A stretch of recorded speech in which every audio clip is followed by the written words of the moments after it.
Hello সবাইকে। আজকে 25শে December. তো এই দার্জিলিং টি খেয়ে দিনটা শুরু হলো। আর এই ব্যাগটা কেমন সাদা সাদা হয়ে গেছিলো, একটু ফাঙ্গাস টাইপের পড়ে গেছিলো বলে এটাকে তেল দিয়ে, নারকেল তেল দিয়ে একটু পলিশ করছিলাম। দিনটা রোদে দিয়ে এসেছিলাম, এভাবে দিলে একটু বেশ শাইন করে। দেন একটুখানি জামা কাপড় গোছাচ্ছিলাম, অনেকদিন ধরে পরে রয়েছে, সময় পাচ্ছিলাম না একদম।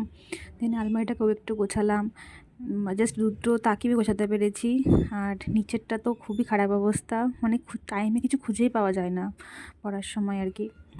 আর ইনি হচ্ছেন আমাদের সিঁড়ির দ্বাররক্ষক, এনার নাম থুকু। ইনি সারাদিন এখানেই থাকেন, আর কি কিউট না। আর এই ছাদে উঠছিলাম, তাকিয়ে তাকিয়ে দেখছিল যে আমি কোথায় যাই। ও পেছন পেছন চলে আসে অবশ্য, যেখানে যাবো পায়ে পায়ে ঘুরে। আর এই ব্যাগটা রোদে দিয়েছিলাম, এটা নিতে এসেছিলাম, বেশ ভালোই শাইন করছে এখন। দেন বিকেলে একটু বেরিয়েছিলাম, একটু ঘুরতে যাওয়ার প্ল্যান আছে বলে কিছু জিনিস কেনার ছিল। আর স্টুডেন্টের বাড়িতে এসেছিলাম, তো ওরা আমাকে এই কার্ডটা বানিয়ে দিল, যেহেতু